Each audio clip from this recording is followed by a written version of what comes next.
सो questions की बात आ रही थी, तो molarity, molality, mole fraction, mass percentage, इनके सवाल देखने हैं और एक एक करके कुछ सवाल देखते हैं। बड़े अच्छे अच्छे सवाल है और आसान सवाल है।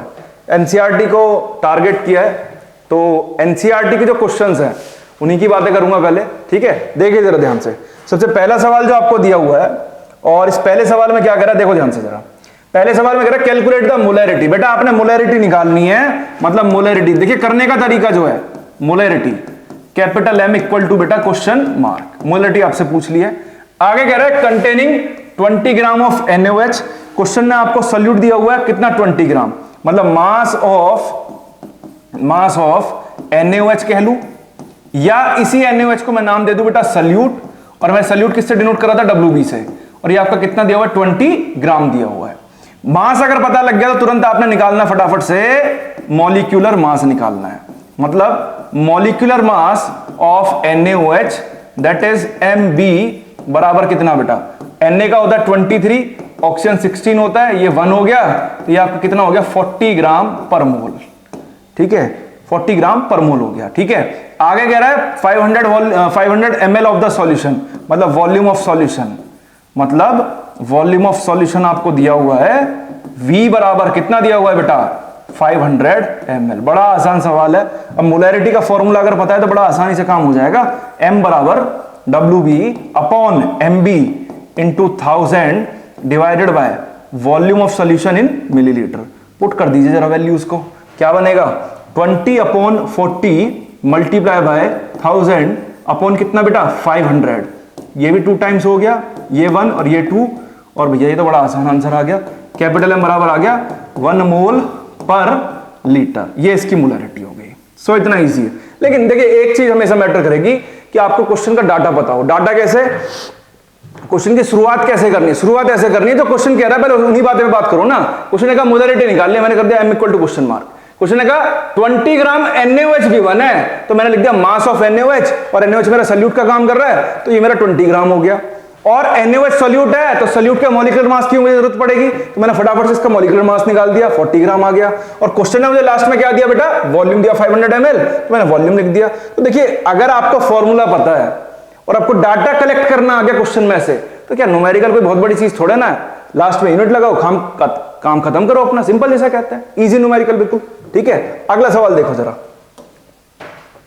अगला सवाल आपके सामने है, ए solution is prepared by adding, mass percentage का सवाल है बेटा, ध्यान से देखना, एनसीईआरटी का क्वेश्चन है। और a solution is prepared by adding 2 gram of substance A, मतलब सब्सटेंस ए का मास दिया हुआ है, मास ऑफ ए आपको दिया हुआ है कितना बेटा, मास ऑफ ए बराबर कितना दिया हुआ है 2 ग्राम, ठीक है। आगे दिया हुआ है mass of water, mass of water दिया हुआ है, हाँ बहुत बढ़िया, कितना दिया हुआ है 18 ग्राम, ठीक है। क्या कह रहा है, calculate the mass percentage of the solute. तो बेटा ये तो मेरा सॉल्यूट हो गया ए वाला,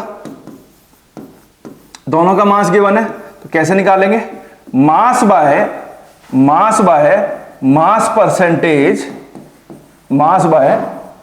परसेंटेज बराबर क्या होगा बेटा, मास ऑफ ए, जिसका परसेंटेज निकालना है उसका मास ले लो ऊपर, डिवाइडेड बाय किससे बेटा, टोटल मास ऑफ किसका बेटा, सॉल्यूशन का, और ऊपर आपको सॉल्यूट का मास लेना, मतलब ए मेरा सॉल्यूट ही है, और मल्टीप्लाई बाय किससे बेटा 100 से।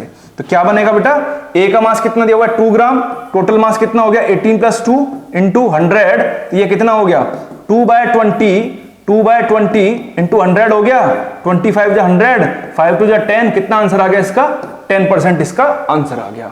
ऐसे निकालना है, बहुत आसान सवाल, बस कंडीशन एक, करने का तरीका अच्छा होना चाहिए, आपको पता होना चाहिए कि सवाल पूछ क्या रहा है और सवाल में गिवन क्या है, तब आसान हो जाएगा सवाल।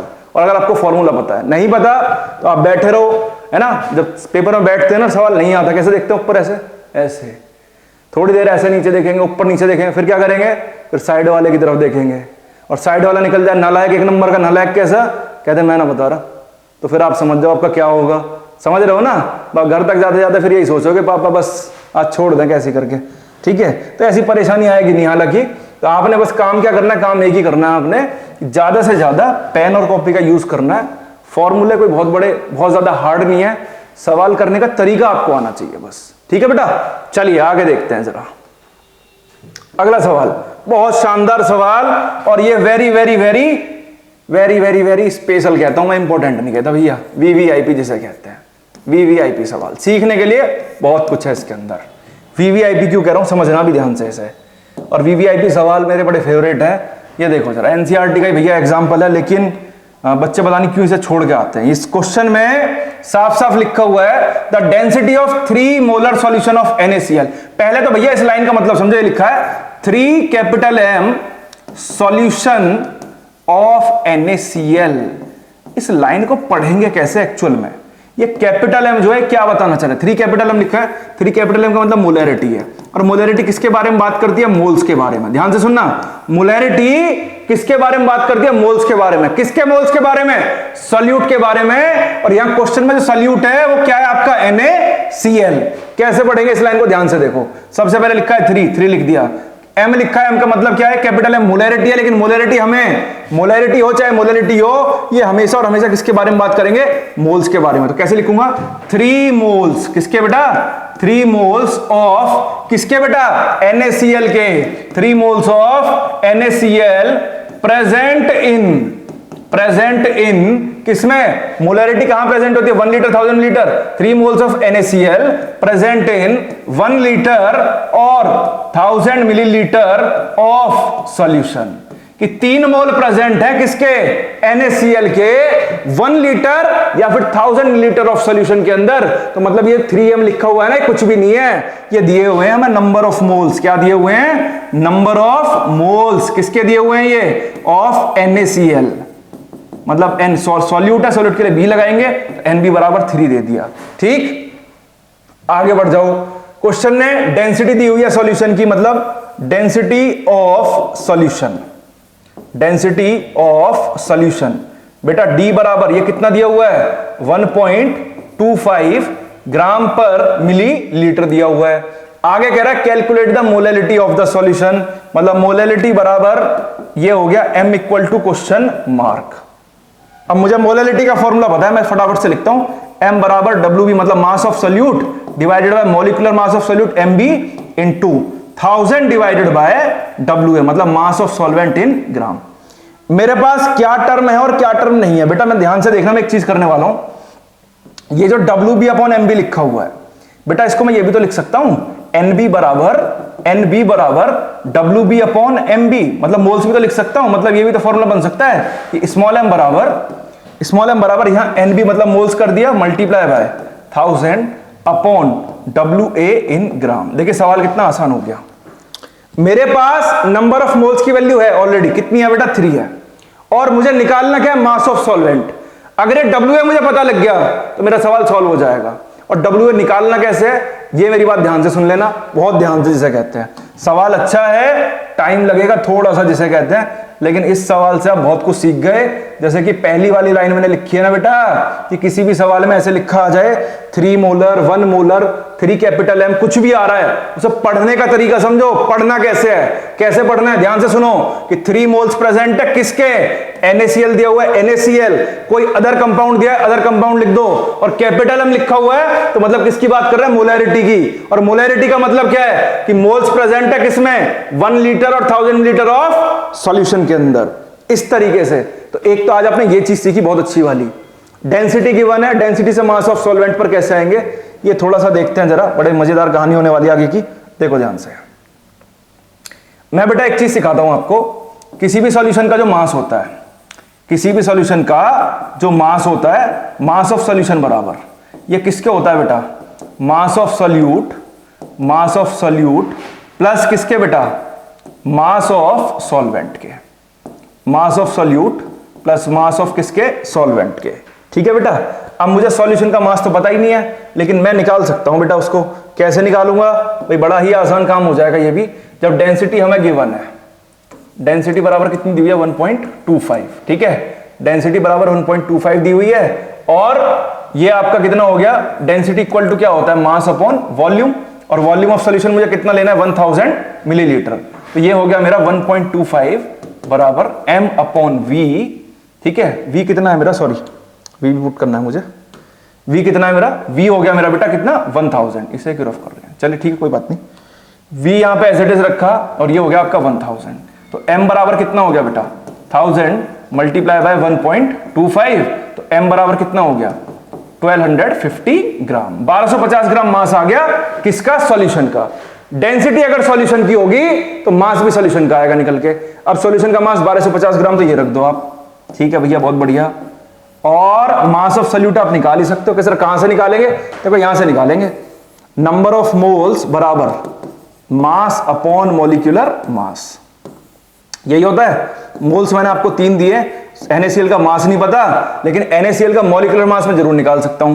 मतलब molecular mass of NaCl Mb अगर इसका निकालना है, सोडियम कितना होता है 23, क्लोरीन कितना होता है 35.5, तो ये हो गया आपका कितना, ये हो गया 58.5 ग्राम पर मोल। ठीक है, ये वैल्यू यहां डाल देते हैं जरा, 58.5, और ये हो गया WB बराबर कितना बेटा 58.5 मल्टीप्लाई बाय 3, तो यहां से WB आ गया मेरा कितना आ गया, ये बन गया आपका करीब 170। एक मिनट जरा कैलकुलेट कर लेते हैं इसको जरा, 58.5 इंटू 3, 58.5 इंटू 3, ये आपका बनेगा 175.5। जी बिल्कुल सही, मैं भी यही सोच रहा था।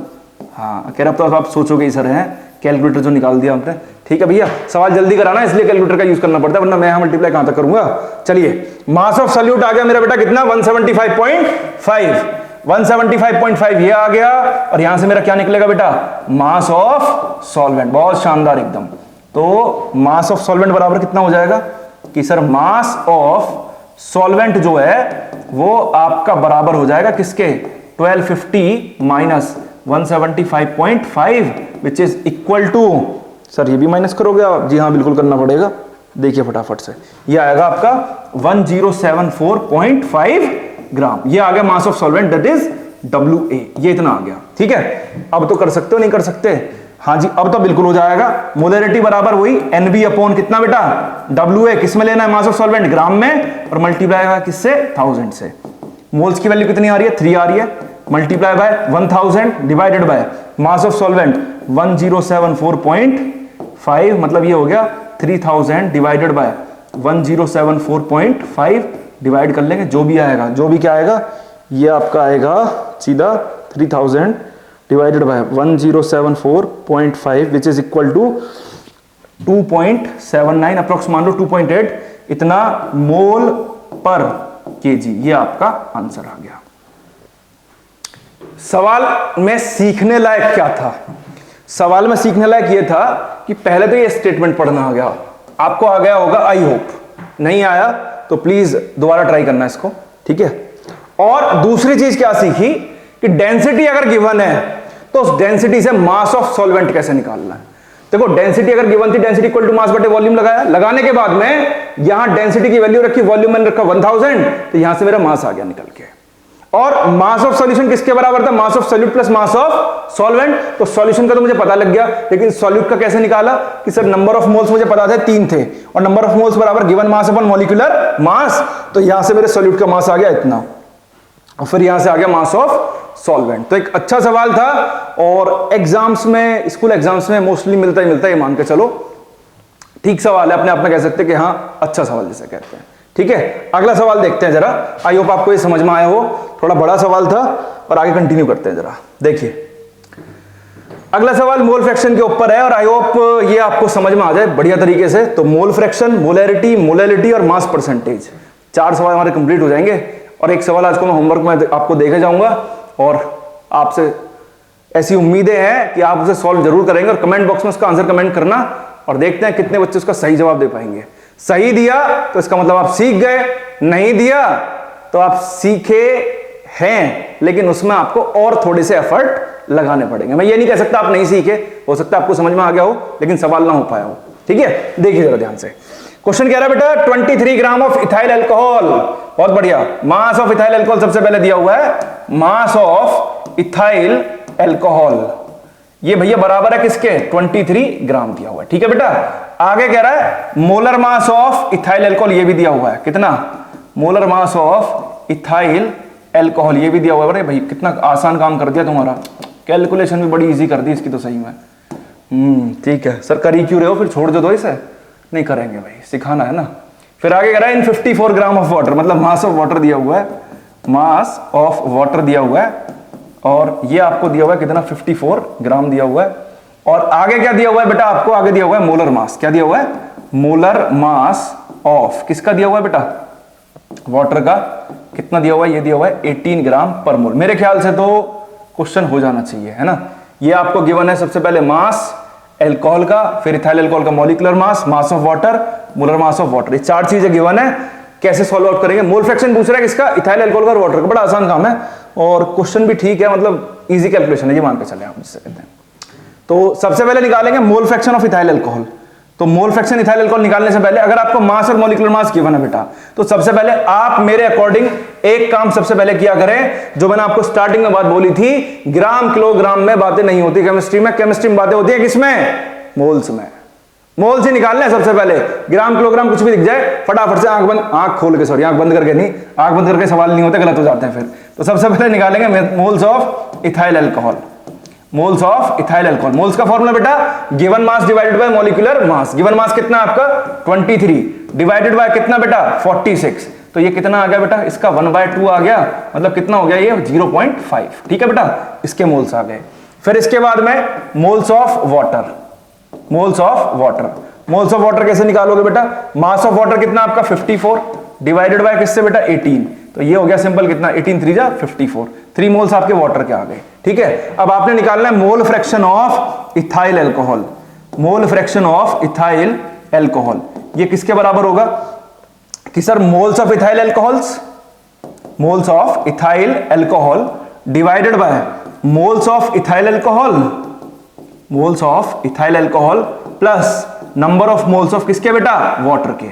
तो इथाइल अल्कोहल के मोल्स मेरे कितने आए, अभी निकाले मैंने 0.5 आए, और ये कितना हो गया बेटा 3 + 0.5 मतलब कितना हो गया 0.5 डिवाइडेड बाय किससे 3.5 से कितना आ गया 5 × 5 और ये कितना हो गया 7 मतलब 1/7 इसके मोल्स आ गए। और बेटा अभी बताया कि एक के पता लग जाए दूसरे के निकालने हो, तो मोल फ्रैक्शन ऑफ वाटर बराबर 1 - mole fraction of ethyl alcohol, मतलब ये कितना हो जाएगा 1 - 1/7। ये कितना हो गया 7 - 1 6 हो गया, 6/7 आपका आंसर आ गया। मतलब ये है अभी पढ़ाया था ना कि XA + XB = क्या होगा 1।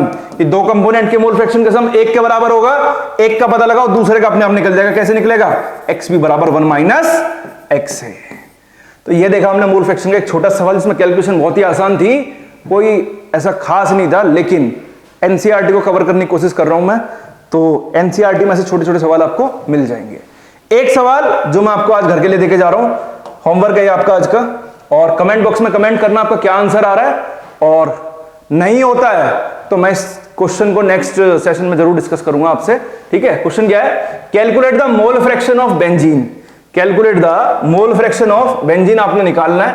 ठीक है, और आगे सवाल कह रहा है in a solution containing 30% by mass in carbon tetrachloride. देखिए परसेंटेज की बातें हो रही है, तो जैसे पेपर होता है आपका, पेपर में अगर बात करी जाए परसेंटेज जो आती है वो हमेशा 100 में से आती है। किस में से आती है 100 में से।